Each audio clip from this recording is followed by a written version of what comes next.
वंदे पुरुषोत्तमम।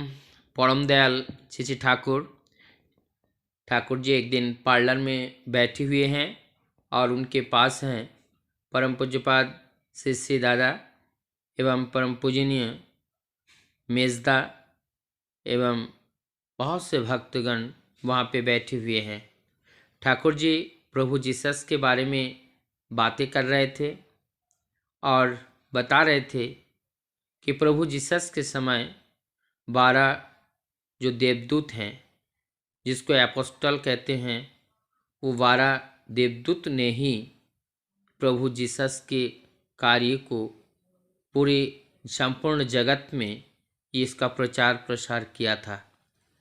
ठाकुर जी तत्पश्चात इशारा करते हुए पूज्यपाद श्री श्री दादा एवं मेजदा की ओर इशारा करते हुए कहते हैं कि ये वही दो देवदूत है। उसके बाद ठाकुर जी पूज्यपाद श्री श्री दादा को और मेजदा को दीक्षा देने के लिए आशीर्वाद करते हैं और ऋक्तिकी जो की बुक्स हैं, ऋक्तिकी बुक्स को ठाकुर जी दादा को प्रदान करते हैं।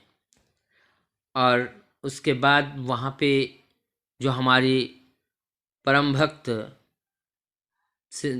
पूजनीय केष्टुदा बैठे हुए थे, दादाजी ने ठाकुर जी से कहा कि आपने पंजा नहीं दिए।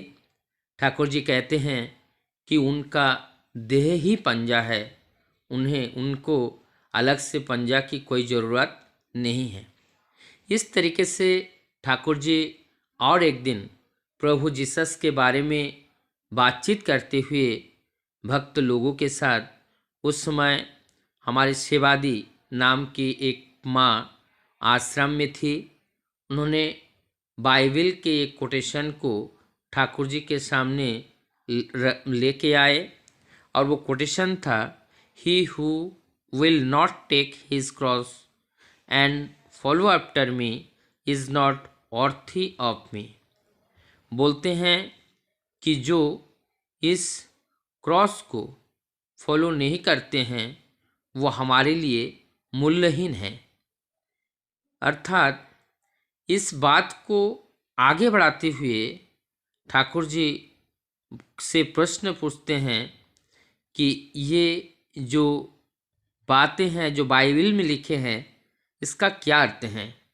ठाकुर जी एक ही लाइन में तत्क्षण उत्तर देते हैं कि ये क्रॉस का मतलब है सफरिंग करना, कष्ट सहन करना।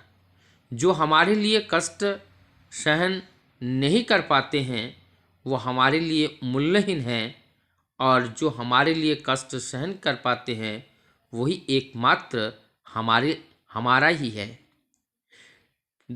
सेवादी और एक कोटेशन को समझने के लिए ठाकुर जी के सामने रखते हैं।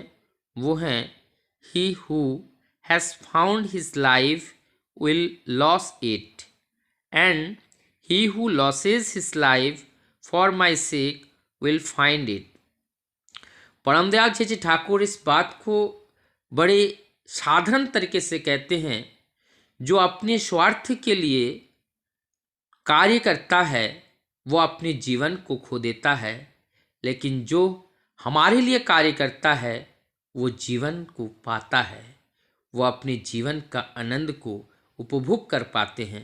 अर्थात जो अपने प्रवृत्ति के दास बन करके चलते रहते हैं वो जीवन में दुख ही पाता है, और जो प्रभु के प्रवृत्ति के दास ना बन करके प्रभु के दास बनते हैं वो अपने जीवन में संपूर्ण आनंद का उपभोग करते हैं।